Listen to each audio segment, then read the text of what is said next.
Hello વિદ્યાર્થી મિત્રો, સ્વાગત છે તમારું આજના ઓનલાઈન લેક્ચરમાં.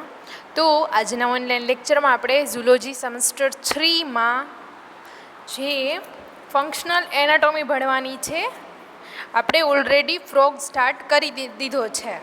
એમાં આપણે એના બાહ્ય લક્ષણો અને એના પાચનતંત્રનો અભ્યાસ કર્યો. તો સાથે સાથે આપણે સ્કોલિયોડોન પણ સ્ટાર્ટ કરી દઈએ. સ્કોલિયોડોન એટલે કે શાર્ક. શાર્કનું બીજું નામ છે સ્કોલિયોડોન. ઓકે, સ્કોલિયોડોન એક પ્રકારની શાર્ક છે.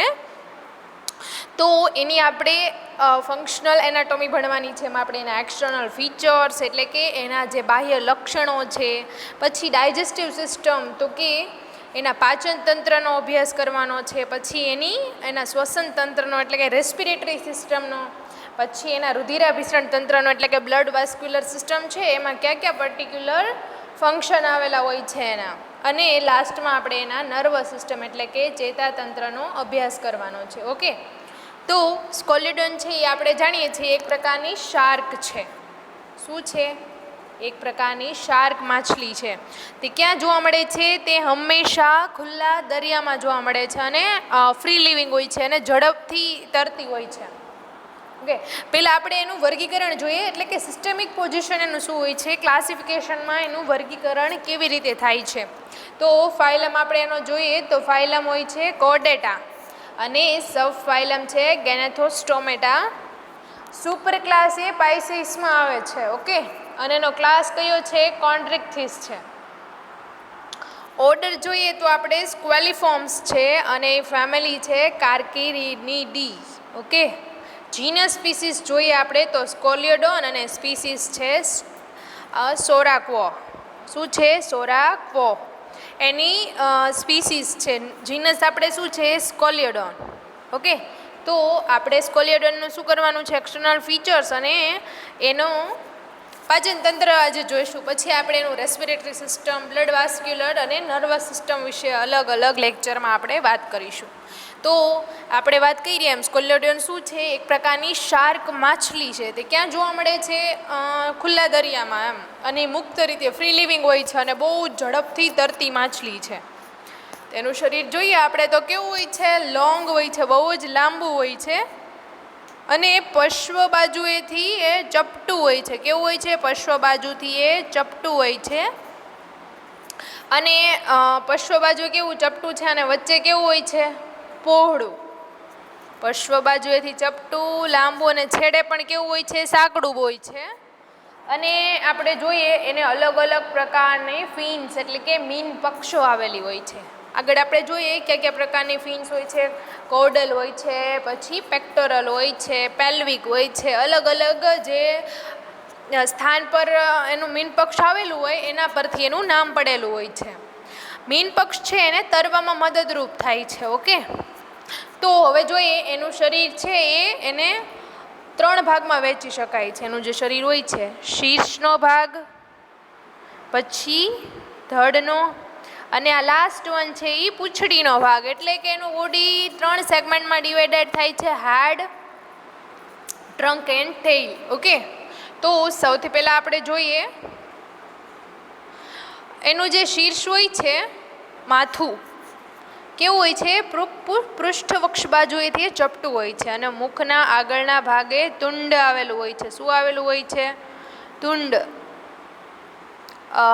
અથવા એના મુખનું જે આગળનો ભાગ હોય એને પણ તુંડ કહેવામાં આવે છે, કારણ કે આગળથી કેવું હોય છે? સિલિન્ડ્રિકલ હોય છે. મુખ હોય છે એ કહીને આ એનું મુખ છે કે જ્યાંથી એનું મુખ ફાટ આવેલી હોય છે, અથવા કહીએ તો મુખ છે એ શીર્ષની કઈ જગ્યાએ આવેલું છે? વક્ષ બાજુ આવેલું એમ પણ કહી શકાય. ઓકે, હવે કમાન આકારની મુખ ફાટ આવેલી હોય છે કે જેના દ્વારા અંદર ડાયજેસ્ટિવ સિસ્ટમમાં આપણે એન્ટ્રી થઈ શકે. મુખની આગળ અને પાછળ બંને પ્રકારના જડબા, મીન્સ કે ઉપલું જડબું અને નીચલું જડબું આવેલું હોય છે અને દાંત પણ આવેલા હોય છે. શું હોય છે? દાંત પણ આવેલા હોય છે. પછી મુખના અથવા શીર્ષના પ્રદેશમાં વાત કરીએ તો શું આવેલી હોય છે? આંખો. આ એનું માઉથ છે, મુખ. પછી શું આવેલું હોય છે? એની આંખો. ઓકે, એની જે આંખો હોય છે એ 2 પ્રકારના ગતિશીલ પોપચા ધરાવે છે. અને એની જે આંખ ઉપર છે ને પ્રસરી શકે ને એવો પારદર્શક ટ્રાન્સપરન્ટ સેપ્ટમ એટલે કે પડદો આવેલો હોય છે.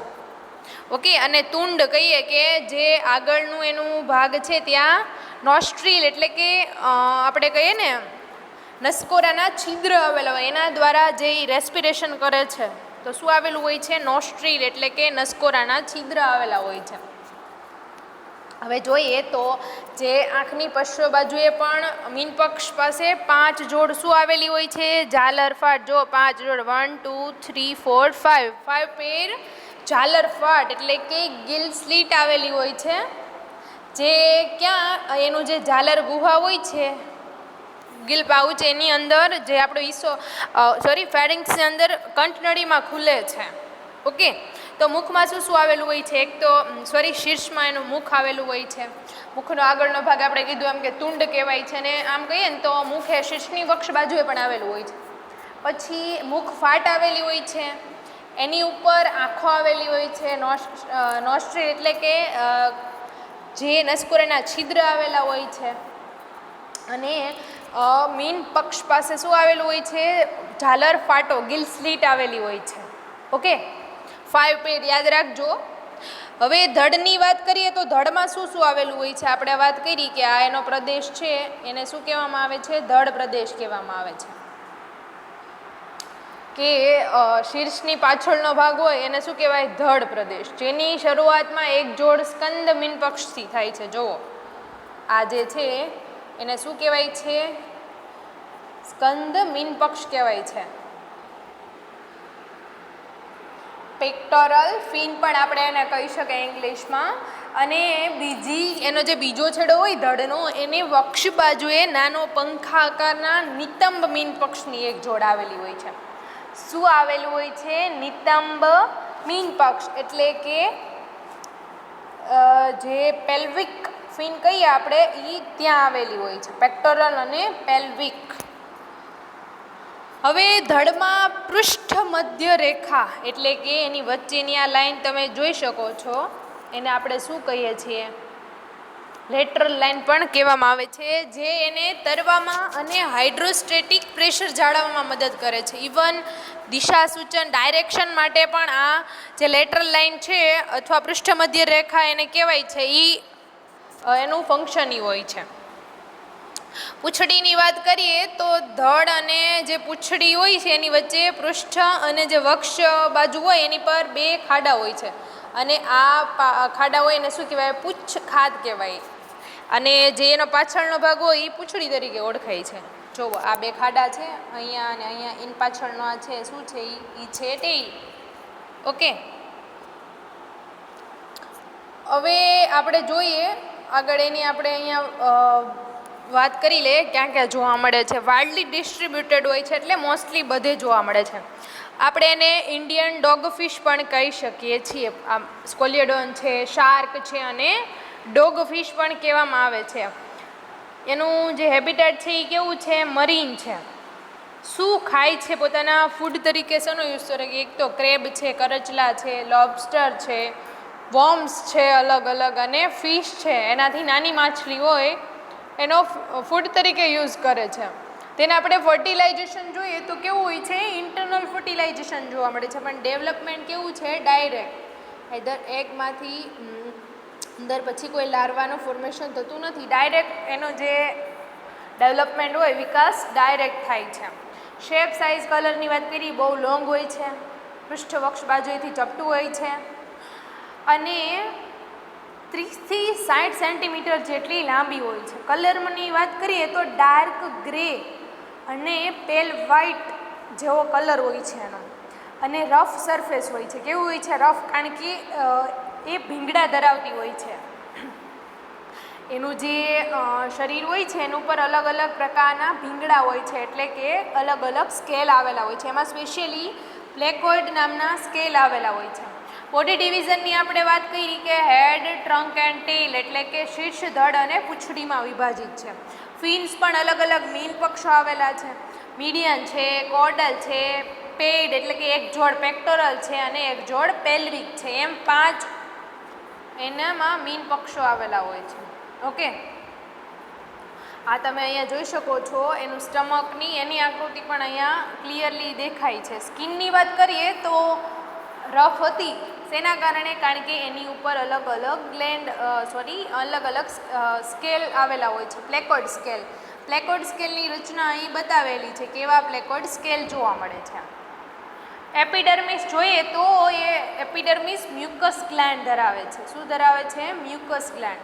ડર્મિસની વાત કરીએ તો એક્ઝોસ્કેલેટનમાં આપણે જોયું કે પ્લેકોઇડ સ્કેલ છે, અને એન્ડોસ્કેલેટન અંતઃકંકાલની જો વાત કરીએ તો કાર્ટિલેજિનસ, એટલે કે આ બધી જ ફિશ છે એ કાર્ટિલેજ ફિશ છે. સેક્સ્યુઅલ ડાયમોર્ફિઝમ જોવા મળે છે, એટલે કે નર અને માદાને આપણે આઈડેન્ટિફાઈ કરી શકીએ છીએ. કારણ કે એમાં જે મેલ હોય છે, નર માછલી હોય છે, એમાં ક્લાસ પર આવેલા હોય છે. પ્રજનન અંગ એના કહેવાય ને, એસેસરી રિપ્રોડક્ટિવ ઓર્ગન તરીકે ક્લાસ પર આવેલા હોય છે. આ એની ગ્લેન્ડ છે કે ડર્મિસ અને એપિડર્મિસમાં કેવી રીતે અલગ અલગ ગ્લેન્ડ છે, મ્યુકસ ગ્લેન્ડ છે. ઓકે, હવે આપણે આગળ વાત કરીએ કે એના જે સ્કિન છે એનું ફંક્શન શું હોય છે. તો નોર્મલી આપણી સ્કિનની જેવું જ ફંક્શન હોય છે કે એને મિકેનિકલી ઇન્જરીથી પ્રોટેક્ટ કરે, પ્રોટેક્શનનું કામ છે. સ્લીમી મ્યુકસ સિક્રેશન એ બોડી હોય ને એને સ્લીપરી બનાવે, એટલે કે લપસણું બનાવે છે. બોડી કલરેશન શું કરે છે? પ્રોટેક્ટ કરે છે એના અલગ અલગ શિકારીથી એને પ્રોટેક્ટ કરે છે, અથવા દુશ્મન કહીએ એનાથી એને પ્રોટેક્શન આપે છે, કારણ કે બોડી કલરેશન છે એ ચેન્જ કરી શકે. સ્કિન રિસેપ્ટર પ્રેઝન્ટ હોય છે, અલગ અલગ સંવેદ અંગો હોય છે એની અંદર અલગ અલગ પ્રકારના રિસેપ્ટર હોય છે, કે એ રિસેપ્ટર પર્ટિક્યુલર વસ્તુ માટે કેવા હોય છે? સેન્સિટિવ હોય છે. હવે આપણે મેઇન જોઈએ એની ડાયજેસ્ટિવ સિસ્ટમ, એલિમેન્ટરી કેનાલ. જે શાર્ક છે એની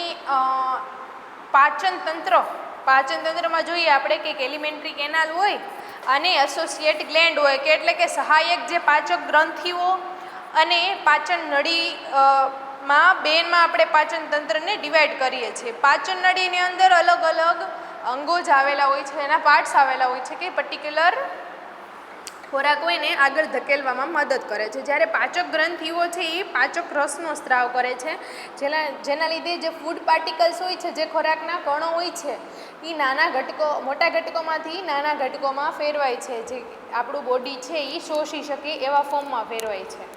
ઓકે, તો જોઈએ the digestive system include the alimentary canal or gut and the glands that open into it. એટલે કે જે ડાયજેસ્ટિવ સિસ્ટમ છે એ એલિમેન્ટરી કેનાલ ધરાવે છે,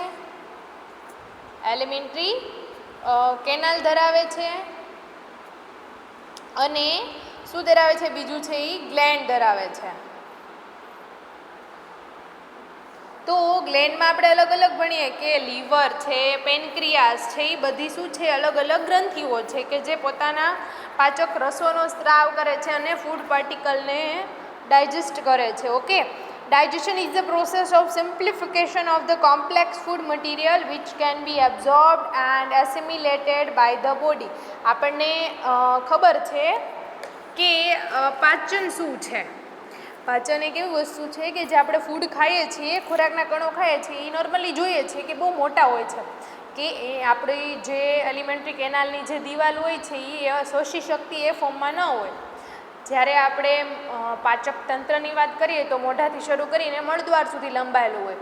પાચનની શરૂઆત જ મુખથી થઈ જાય છે, કારણ કે મુખની અંદર આવેલા લાળ રસ હોય છે એ પણ ઘણા ઘટકોનું બ્રેકડાઉન કરે છે, નાના નાના ફોર્મમાં નાના નાના ઘટકોમાં કન્વર્ટ કરે છે. ઓકે, તો જોઈએ digestive system of Scoliodon can be described under following manners. તો ફર્સ્ટ છે એલિમેન્ટરી કેનાલ, કે જે પાચક નળી હોય છે એ આવેલી હોય છે. સેકન્ડ છે એ ગ્લેન્ડ ઓફ એલિમેન્ટરી કેનાલ, એટલે કે જે પાચક ગ્રંથિઓ હોય છે એ. અને ફિઝિયોલોજી ઓફ ડાયજેશન, એટલે કે પાચન કેવી રીતે થાય છે એની આખું આપણે અલગ અલગ ડિટેલ કરીએ. ચલો, તો એલિમેન્ટરી કેનાલની વાત કરીએ તો એ મુખથી શરૂ કરીને અવસારણી અથવા કહીએ ને તો મળાશય સુધી લંબાયેલું હોય છે. જો અહીંયા જોઈ શકો છો તમે, હેડ, સ્નાઉટ, અપર જો, માઉથ, લોઅર જો, આઈ, પછી નેરિસ, એ બધું બતાવ્યું છે ને આ એનું છે શું છે આ એની સર્ક્યુલેટરી સિસ્ટમ, એમાં એનું હાર્ટ બતાવ્યું છે. ઓકે, અહીંયા જુઓ એક્સટર્નલ ગિલ સ્લિટ જોવા મળે છે, અહીંયા 5 પેર, અહીંયા અને અહીંયા, એટલે 5 પેર થઈ ગયું 10. તો પાચન તંત્રમાં આપણે જોઈએ કે it is complete and longer than the body and includes buccal cavity, pharynx, oesophagus, stomach and intestine.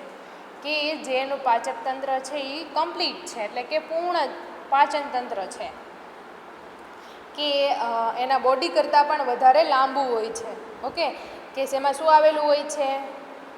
Mouth હોય છે, મુખ ગુહા હોય છે, કંઠનળી, અન્નનળી, પછી સ્ટમક એટલે કે જઠર અને ઇન્ટેસ્ટાઇનનો સમાવેશ થાય છે. ઓકે, તો ફર્સ્ટ આપણે જોઈએ એનું માઉથ, કે જે મુખ છે.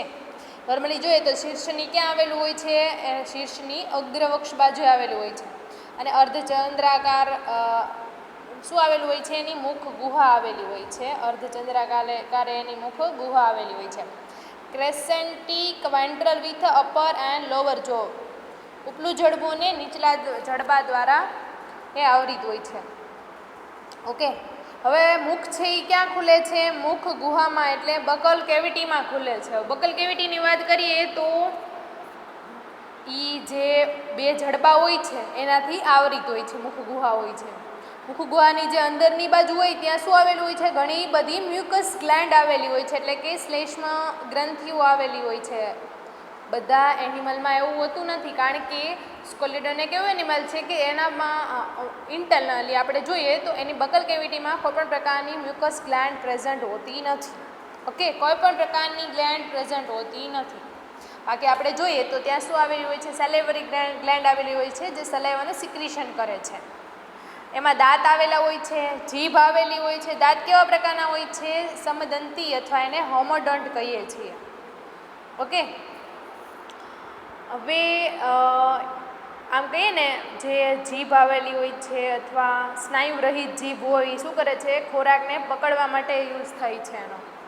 હવે આગળ વાત કરીએ ફેરિંગ્સની, કે જે કંઠનળી છે એની ectoderm line by either side spiracles and gill pouch openings, mucus membrane ધરાવે છે. એક જે કંઠનળી છે આપણી ફેરિંગ્સ, જે ક્યાં આવેલી હોય છે? જે એની બકલ કેવિટી એટલે કે મુખ ગુહા હોય છે ને, તેના પશ્વ છેડેથી કંઠનળી, મુખ ગુહા જે ક્યાં ખુલે છે? કંઠનળીમાં ખુલે. એનો લાસ્ટ છેડો હોય ત્યાં કંઠનળી આવેલી હોય છે, અને એ કેવી હોય છે?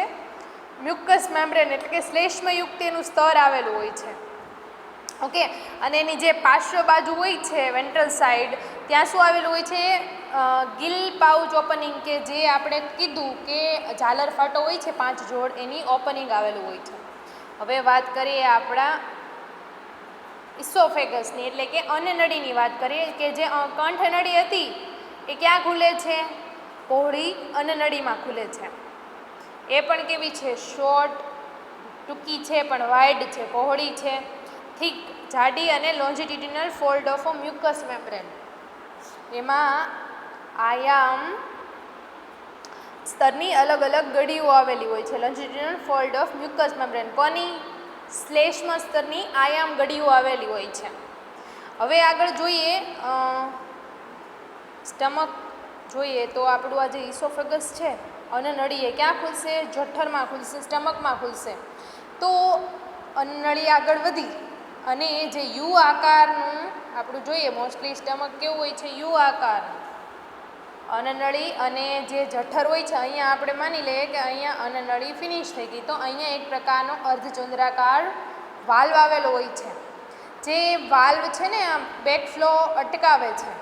ઓકે, અહીંયાથી કરીએ તો 2 પ્રકારના જઠર આવેલા હોય છે. કયા કયા?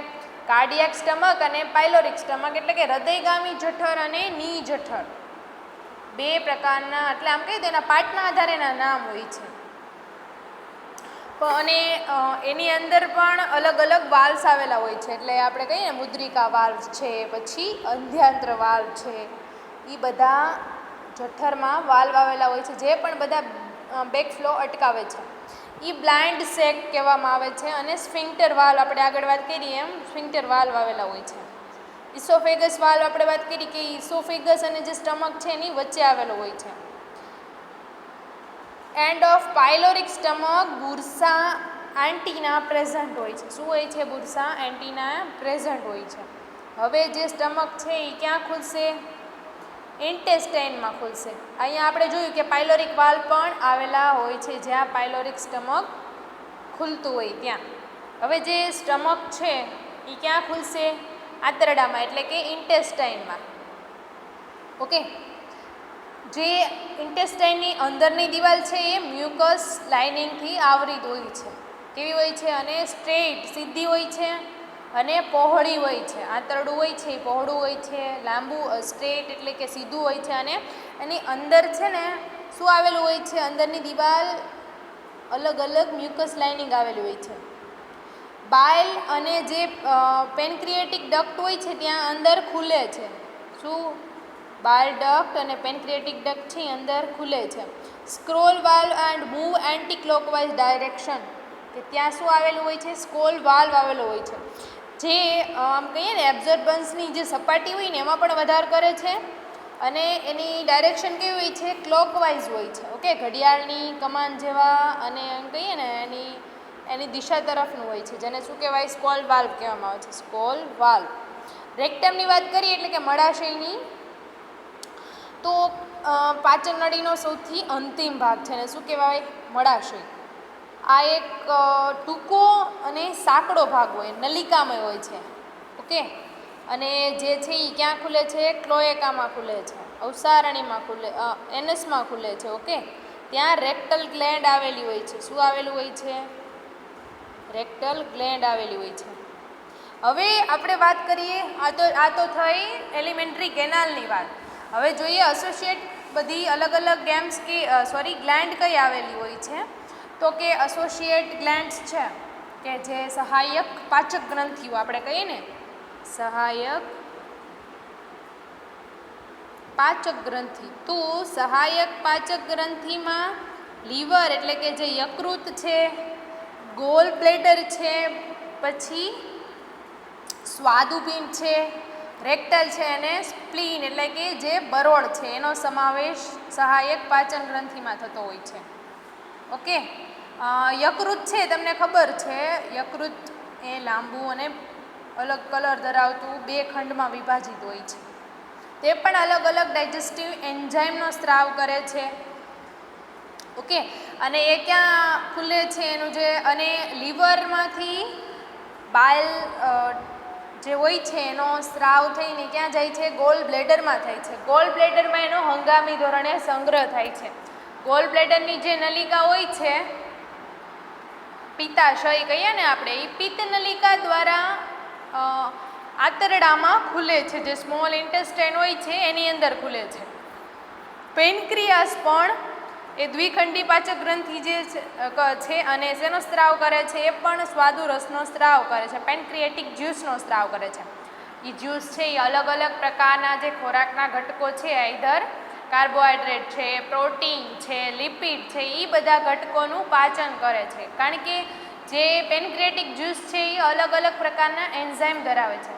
એ એન્ઝાઇમ છે એ જે ઘટકોને શું કરે છે? બ્રેકડાઉન કરે છે, એનો તોડે છે અને નાના નાના ઘટકોમાં રૂપાંતર કરે છે. ઓકે, તો જોઈએ આપણે હવે કે ફૂડ અને એનું ડાયજેશન છે કે પાચન છે એ કેવી રીતે થાય છે. નોર્મલી આપણે જોયું કે જે સ્કોલિયોડોન છે એ કાર્નિવોરસ છે, માંસાહારી પ્રાણી છે. હવે એનું ડાયજેશન છે એ કાર્ડિયાક સ્ટમકથી સ્ટાર્ટ થઈ જાય, કારણ કે કાર્ડિયાક સ્ટમકનો જે ભાગ છે એ ગેસ્ટ્રિક જ્યુસ ઉત્પન્ન કરે છે. એમાં પેપ્સિન છે, હાઇડ્રોક્લોરિક એસિડ છે, પ્રોટીએસ છે અને પેપ્ટોન્સ, અને enable to digest chitin digest કરવા માટે અનેબલ હોય છે. હવે પેનક્રિએટિક સિક્રેશનની વાત કરીએ તો ટ્રિપ્સિન છે, એમાઇલોટ્રિપ્સિન છે અને લાઇપેઝ. ઓકે, હવે બાઇલની વાત કરીએ કે એ શું કરે છે? ફૂડને આલ્કલાઇન કરે છે. પછી પેનક્રિએટિક જ્યુસ આવી જાય પછી અલગ ફોર્મમાં એને કન્વર્ટ કરે છે. પછી જે મટીરિયલ છે નાના નાના ઘટકોમાં વિભાજિત થઈ ગયું તો પછી શું થશે? એનું થશે એબ્ઝોર્બન્સ એટલે કે શોષણ થશે. ની જે દિવાલ હોય છે એ શોષે એવા ફોર્મમાં કન્વર્ટ કરી નાખે એટલે પછી સીધા બ્લડમાં ભળે છે. ઓકે, તો આ હતું આપણા સ્કોલિયોડોનનું પાચન તંત્ર અને બાહ્ય લક્ષણો. તમે અહીંયા જોઈ શકો છો કે એની સ્પ્લીન આવેલી હોય છે. સ્પ્લીન છે એક પ્રકારના ઇમ્યુન સિસ્ટમ તરીકે કામ કરે છે. સ્પ્લીનની અંદર જે લિમ્ફોસાઇટ પ્રોડ્યુસ થાય છે એ શું કરે છે? ઇમ્યુનિટી વધારતા હોય છે નોર્મલી. પેનક્રિયાસ છે, બાઇલ ડક્ટ છે, કાર્ડિયાક સ્ટમક છે, જો આ એનું છે પાચન તંત્ર. ઓકે, તો આપણે આ જે સ્કોલિયોડોન એટલે કે શાર્કમાં એના પાચન તંત્ર અને એના બાહ્ય લક્ષણોનો અભ્યાસ કર્યો. તો નેક્સ્ટ લેક્ચરમાં આપણે શાર્કના નર્વસ સિસ્ટમ એન્ડ રેસ્પિરેટરી સિસ્ટમનો અભ્યાસ કરીશું. એટલે કે એના મગજનો અને એના રિપ્રોડક્ટિવ ઓર્ગન, આપણે બધી સિસ્ટમ અલગ અલગ લેક્ચરમાં અલગ અલગ એના વિશે ભણીશું. ઓકે.